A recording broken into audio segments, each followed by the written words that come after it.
Daily current affairs को हम लोग कवर कर रहे हैं और आज 9 अगस्त के इम्पोर्टेंट करंट अफेयर्स को देखते हैं। पहला, ये भाला फेंक में स्वर्ण पदक जीत। ये एथलेटिक्स में 121 साल बाद नीरज चोपड़ा ने दिलाया स्वर्ण पदक। ये नीरज चोपड़ा ने टोक्यो ओलंपिक खेलों में भाला फेंक का स्वर्ण पदक अपने नाम करके भारत को ओलंपिक ट्रैक एवं फील्ड प्रतियोगिताओं में अब तक का पहला पदक दिलाकर इतिहास रच दिया है। और ये हरियाणा के खांदरे गांव के 23 वर्षीय नीरज चोपड़ा ने अपने दूसरे प्रयास में 87.5 मीटर भाला फेंक में स्वर्ण पदक जीता है और एथलेटिक्स में पिछले 100 वर्षों से अधिक समय में भारत का यह पहला ओलंपिक पदक है। और नीरज चोपड़ा भारत की तरफ से व्यक्तिगत स्वर्ण पदक जीतने वाले दूसरे भारतीय खिलाड़ी हैं और इससे पहले निशानेबाज अभिनव बिंद्रा ने बीजिंग ओलंपिक 2008 में पुरुषों की 10 मीटर एयर राइफल में स्वर्ण पदक जीता था और भारत का वर्तमान ओलंपिक खेलों में यह 7वां पदक है।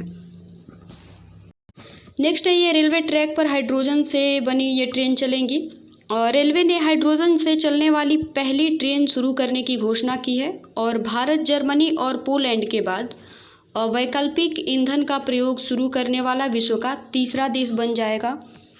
और शुरू में ये ट्रेनें हाइड्रोजन पर आधारित इस ट्रेन को 89 किलोमीटर लंबे सोनीपत जींद रूट पर चलाया जाएगा।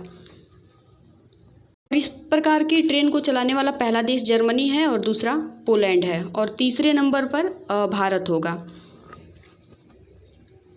नेक्स्ट है, अमेरिका के बाद सड़क दुर्घटना में तीसरे स्थान पर भारत है और ये दुनिया में अमेरिका और जापान के बाद भारत में सबसे अधिक सड़क दुर्घटनाएं होती है और देश में सड़क दुर्घटना मुख्य रूप से तेज गति से वाहन चलाना, कानून परिवर्तन की समस्या और वाहनों की गुणवत्ता की कमी की वजह से होती है।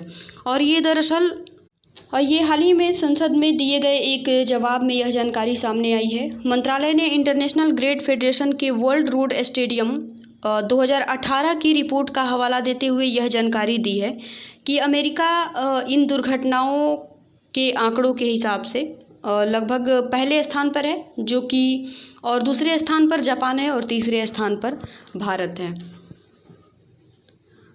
नेक्स्ट है, ये जॉनसन एंड जॉनसन के खुराक, ये टीके के खुराक को मंजूरी दे दी गई है। ये एक खुराक वाले टीके को मंजूरी दे दी गई है। ये केंद्रीय स्वास्थ्य मंत्री मनसुख मंडाविया ने कहा है कि भारत में जॉनसन एंड जॉनसन के एक खुराक वाली कोविड-19 रोधी टीके को आपात इस्तेमाल के लिए मंजूरी दे दी गई है। और इसके साथ ही भारत के पास अब 5 टीके हो गए हैं, जिनमें पहला है सीरम इंस्टीट्यूट का कोविडशील्ड और यह कोविडशील्ड, यह जो टीका है यह सीधे तौर पर प्रतिरक्षा प्रणाली पर कार्य करता है और शरीर में एंटीबॉडी का निर्माण करता है और इसे शरीर के सभी तरह के कोरोना वायरस से लड़ने के लिए इसके वजह से तैयार रहता है।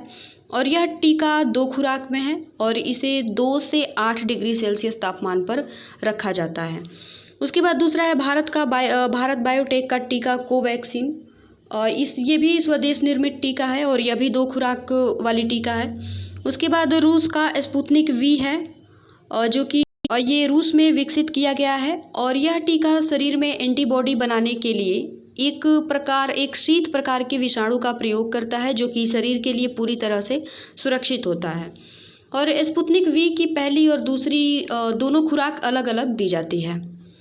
उसके बाद है तीसरा मॉडर्ना का टीका और यह टीका भी एक संदेशवाहक की तरह काम करता है ताकि वायरस के लिए प्रतिरक्षा यानी इम्यूनिटी बनने के लिए कोशिकाओं को तैयार किया जा सके। और उसके बाद 5वां जिसको मंजूरी दे दी गई है वो है जॉनसन एंड जॉनसन का टीका। नेक्स्ट है, ये हाल ही में निर्यात क्षेत्र में प्रवेश करने के लिए किसानों स्टार्टअप कारीगरों की मदद करेगा FIO। निर्यात के प्रमुख संगठन federation of Indian export organisation यानी FIO ने कहा है कि वह स्टार्टअप कारीगरों और किसानों को निर्यात के क्षेत्र में प्रवेश में मदद करेगा। और इसके अलावा FIO ने कहा है कि वह प्रवासी भारतीयों से संपर्क कर देश के निर्यात को बढ़ाने में भी सहयोग करेगा। और इसके बाद इसने कहा है कि सरकार के समर्थन से चालू वित्त वर्ष के दौरान ये $400 अरब के निर्यात के लक्ष्य को हासिल करने में भी मदद मिलेगी। नेक्स्ट है, ये पुरुष और महिला हॉकी टीमों को सर्वश्रेष्ठ विश्व रैंकिंग मिली है भारतीय पुरुष और महिला हॉकी टीम ने टोक्यो ओलंपिक में ऐतिहासिक अभियान के बल पर ये विश्व रैंकिंग में अपना श्रेष्ठतम स्थान हासिल किया है और इसमें पुरुष टीम तीसरे स्थान पर और महिला टीम 8वें स्थान पर पहुंच गई है। नेक्स्ट है ये बीसीसीआई ने ओलंपिक विजेताओं के लिए नगद पुरस्कार की घोषणा की है। भारतीय क्रिकेट बोर्ड यानी बीसीसीआई ने ओलंपिक में स्वर्ण पदक विजेताओं के लिए ये नगद पुरस्कार की घोषणा की है और ये जिसमें ये स्वर्ण पदक विजेता नीरज चोपड़ा को 1 करोड़ रुपए देगी और उसके बाद बीसीसीआई ने रजत पदक विजेता भारोत्तोलक मीराबाई चानू और पहलवान रवि दाहिया के लिए 50-50 लाख ये रुपए पुरस्कार की घोषणा की है और ये पहलवान बजरंग पुनिया और लवलीना बोर्गोहेन और बैडमिंटन खिलाड़ी पीवी सिंधु को भी ये 25-25 लाख रुपए देने की घोषणा की है। नेक्स्ट है ये हरियाणा सरकार ने नीरज चोपड़ा को 6 करोड़ तथा बजरंग पुनिया को 2.5 करोड़ रुपए देगी।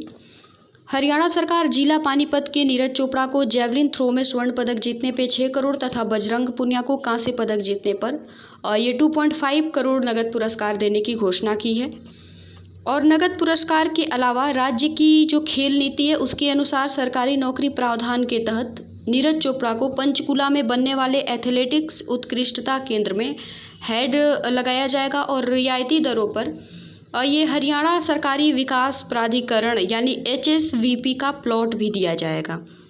ये HSVP की बात करें तो पहले इसे शहरी विकास संस्था ये हुडा के रूप में इसको जाना जाता था, लेकिन अब इसे HSVP के नाम से जाना जाता है और यह हरियाणा सरकार की एक सांविधिक निकाय है जिसका गठन हरियाणा अर्बन डेवलपमेंट एक्ट 1977 के तहत किया गया ताकि अविकसित भूमि का अधिग्रहण करके शहरी क्षेत्रों के विकास को बढ़ावा दिया जा सके और उसे सुरक्षित बनाया जा सके। यह एजेंसी आवासीय, औद्योगिक, संस्थागत और वाणिज्यिक उद्देश्यों के लिए ये भूमि विकास का ये निपटान करती है। इसके साथ ही ये बजरंग पुनिया को सरकारी नौकरी के साथ रियायती दरों पर HSVP का प्लॉट भी दिया जाएगा और बजरंग पुनिया के गांव खडन जिला झज्जर के युवा खिलाड़ियों को प्रोत्साहित करने के लिए विश्व स्तरीय सुविधाओं के साथ एक कुश्ती इंडोर स्टेडियम का भी निर्माण किया जाएगा। नेक्स्ट है ये सुषमा स्वराज के नाम पर एक कॉलेज खोलेगा दिल्ली यूनिवर्सिटी। दिल्ली यूनिवर्सिटी पूर्व विदेश मंत्री सुषमा स्वराज के नाम पर कॉलेज खोलेगा। दिल्ली यूनिवर्सिटी के ये कुल सचिव विकास गुप्ता ने बताया है कि दिल्ली की पहली महिला मुख्यमंत्री होने के नाते कॉलेज का नाम सुषमा स्वराज के नाम पर रखने का निर्णय लिया गया है और यह कॉलेज दिल्ली के फतेहपुर बोरी गांव में बनाया जाएगा। नेक्स्ट है ये स्किल डेवलपमेंट के लिए वेब पोर्टल लॉन्च किया है हाल ही में केंद्र सरकार ने। केंद्र सरकार ने कौशल विकास योजनाओं को सुलभ बनाने के लिए वेब पोर्टल और मोबाइल ऐप लॉन्च किया है और ये PM दक्ष पोर्टल और प्रधानमंत्री दक्ष मोबाइल ऐप है और इससे प्रधानमंत्री दक्षता और कुशल संपन्न हितग्राही योजना को भी काफ़ी मजबूती मिलेगी।